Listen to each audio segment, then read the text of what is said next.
Me escuchan, ¿cierto? Yo primero quería advertirles que yo hablo muy rápido y a la medida que pasan los minutos que voy hablando cada vez más rápido. Entonces, si no me entienden, me levantan la mano, me avisan y puedo ir chantando un poquito la moto porque a veces se me pasa la mano. La Fundación Proyecto Propio el año pasado cumplió 10 años y yo quería aprovechar esta instancia para compartir con ustedes los aprendizajes, todo lo que reflexionamos respecto al desarrollo de esta fundación.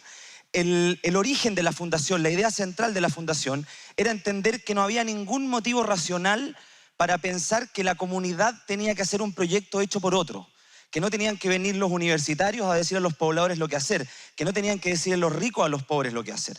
La esencia de la fundación era entregarle a la comunidad la idea de hacer su propio proyecto y de ahí viene el nombre, ¿ya? Ahora, la idea era que esto no fuera solamente un eslogan, una cosa publicitaria así como para Facebook y para Twitter, sino que quisimos trabajar respecto a una metodología sobre cómo trabajar con la comunidad en un espacio donde es la comunidad la que define el proyecto. Y a esto es lo que nosotros llamamos la intervención social procedimental, que en el fondo es la idea de sacar el contenido, de sacar lo que se va a hacer y es solamente establecer procedimientos para que sea la comunidad, desde sus propias capacidades, la que dice lo que hay que hacer. Y esto es un cambio metodológico muy importante, porque en el fondo es dejar de trabajar respecto de la carencia de la persona y es trabajar respecto de la capacidad de la persona. Es dejar de hacer diagnóstico de necesidades y hacer diagnóstico de intereses. ¿Qué perspectiva de futuro tengo como comunidad y no el problema del que vengo, digamos? ¿Ya? Y esa es una parte como de la esencia de lo que nosotros quisimos hacer.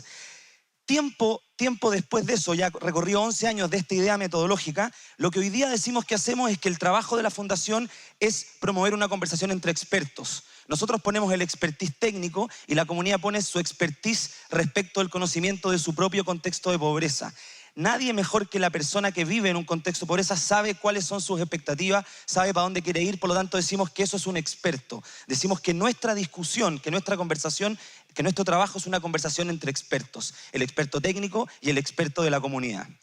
Ahora, nunca dejamos de ser una fundación con vocación de superación de la pobreza. Entonces, en este rollo de la procedimentalidad y del experto y de lo metodológico, nos preguntamos cómo vamos a entender la pobreza. ¿Cuál es la definición de pobreza que tiene que tener un emprendimiento social con esta visión del trabajo con la comunidad? Y bueno, revisamos hartos libros, revisamos harta bibliografía, conversando con expertos, discutiendo nosotros como equipo y nos dimos cuenta que una fundación no puede, desde su propia soberbia, definir a una persona como pobre. Que la dignidad de una persona no permite definirla como pobre. Por lo tanto, nuestra definición de pobreza es que nadie es pobre. Pobre es el contexto donde las personas viven. Pobre es el contexto que entre todos nosotros como sociedad generamos. Y en esa idea es sacar a la persona del problema y entender que el problema de la pobreza también es la empresa privada como causa y como efecto. No solo como un actor filantrópico, sino que como un actor responsable del cambio de ese contexto, ¿ya? Entonces, entender esta definición de pobreza nos obligó a cambiar la manera en que nos financiábamos. Porque había que salir de la lógica de pedirle plata a los ricos para poder entregarle a los pobres, de pedirle plata a los que tenían para entregarle a los que no tenían. Eso no tenía sentido con esta visión metodológica, ¿ya? Entonces nos embarcamos en este rollo de crear empresas sociales, ¿ya? Y decidimos desafiarnos a no pedir más donaciones, a no hacer campañas de socio, a no buscar filantropía, sino que entender que los emprendimientos sociales podían ser rentables económicamente, ¿ya? Y creamos la primera empresa, que es la entidad patrocinante Proyecto Propio, que es un músculo jurídico, una estructura jurídica, que lo que hace es que las familias, la comunidad con la que trabajamos con esta metodología, tenga la capacidad jurídica de acceder a los recursos de la política pública, de acceder a las políticas, a la plata que el Estado tiene, a la plata del fisco, que es la plata de todos nosotros, para invertir en el desarrollo de su barrio, ¿ya? Esta entidad patrocinante partió el año 2013 con 35 familias patrocinadas. Hoy día tenemos más de 2.000 familias en un escalamiento de un 5.000% de rendimiento. Es un caso súper potente respecto a cómo escalar un producto, en términos de esta idea del emprendimiento social exitoso, digamos, ¿ya? Ahora, al corto andar nos dimos cuenta que esta idea de la entidad patrocinante era poco concreta, porque en el fondo era una discusión respecto a esta idea del diagnóstico de intereses, pero que no lograba bajar a concretar cosas con la comunidad. Por lo tanto, creamos una empresa constructora, ¿ya? Que tenía que ver con el foco de poder construir, de poder llevar a cabo, de concretar ese diseño, esa idea de conversar respecto a lo que queremos, ¿ya?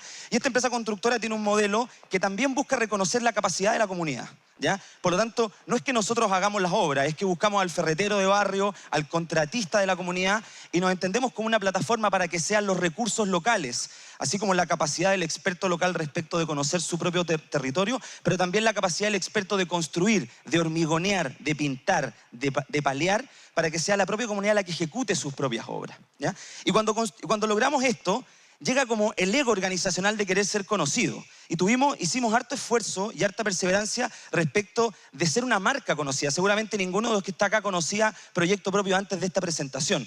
Nosotros queríamos ser como el Hogar de Cristo, queríamos ser como el Techo para Chile y hacer campaña y aparecer en los diarios. Hicimos un tremendo esfuerzo de paletas publicitarias, de flashes de radio, de campañas por internet, de prensa. Gastamos plata, tiempo y el impacto fue cero.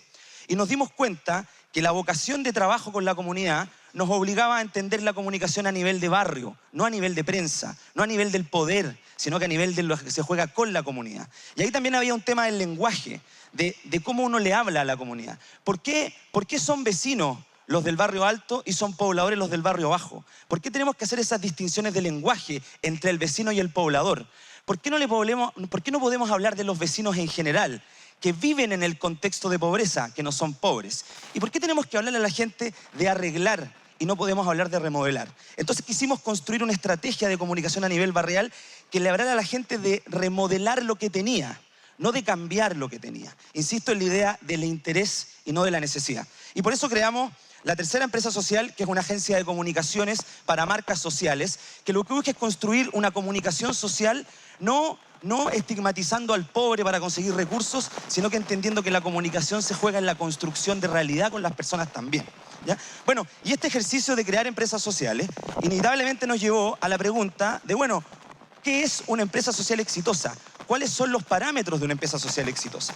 Y si uno revisa lo que pasa con lo que se enseña en los MBA, lo que uno ve en los medios de comunicación, lo que se premia como emprendimiento social exitoso, hay 5 características. La primera, la más importante, es el escalamiento de las ventas. Incluso la política pública de desarrollo productivo en Chile valora el que uno agarre un producto, lo prototipe muy rápido, y en 2 años se vende espectacular, ¿cierto? La internacionalización, todos los emprendimientos sociales quieren llegar a Silicon Valley, todos quieren estar ahí, a nadie le gusta estar en su lugar de origen, todos quieren ir a Silicon Valley. El dar empleo, el generar empleo para darlo, ¿ya?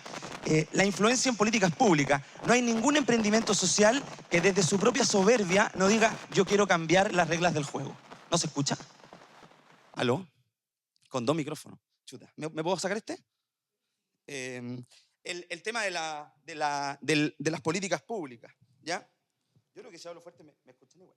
Y el poder cambiar las reglas del juego. Y el otro es el tema del impacto social. No hay emprendimiento social que no diga, lo que yo gano, una parte lo regalo, una parte lo dono, ¿cierto? Parte de mis utilidades las voy a donar a la comunidad. Ese es el estándar. Hemos construido un estándar de que esta es la forma de ser emprendimiento social exitoso. Entonces yo los invito a pensar en su experiencia, lo que ustedes han visto. ¿Cuál es el emprendimiento social más exitoso que ustedes conocen? ¿Cuál es el emprendimiento social que rompe esquemas, que hoy día está escalando a nivel mundial, que está llegando a Silicon Valley? Si uno revisa la historia de Latinoamérica y quizás la historia del mundo, a mi juicio, el emprendimiento social más exitoso es Pablo Escobar, que tomó un producto y rápidamente lo internacionalizó, llegó a Europa, a Estados Unidos. Así, su negocio fue global, tenía más de 4.000 empleados. Influyó en las políticas públicas y al final parte de lo que ganaba lo tomaba y construía barrios, construía canchas y le donaba a la gente que no tenía. Este modelo de emprendimiento social, de éxito respecto del emprendimiento, de éxito respecto de la cantidad de ventas que yo tengo, no tiene ninguna sustancia respecto de un proyecto de sociedad, ¿ya? Hemos empujado la construcción de emprendimientos sociales que solamente buscan escalar las ventas o solamente buscan donar parte de lo que tienen, ¿ya? Es indivisible entender el emprendimiento social como un proyecto político, como una visión de sociedad. Y no digo político partidista, no digo político repartiendo boletas falsas, no digo político respecto de la corrupción. Digo político respecto de que no es posible construir empresas sociales que no entiendan la sociedad de una forma, que no entiendan y que no tengan una visión de sociedad para construir a esa sociedad. Porque si no es muy fácil construirse en Pablo Escobar, ¿ya? Y por último, el desafío, la principal responsabilidad que tiene la industria de los emprendimientos sociales en Chile y quienes trabajamos en ella, quienes se han dedicado a ella, es la superación, pero la superación de las propias pobrezas. Es trabajar sobre nuestras propias pobrezas, ¿ya? Porque nadie es pobre.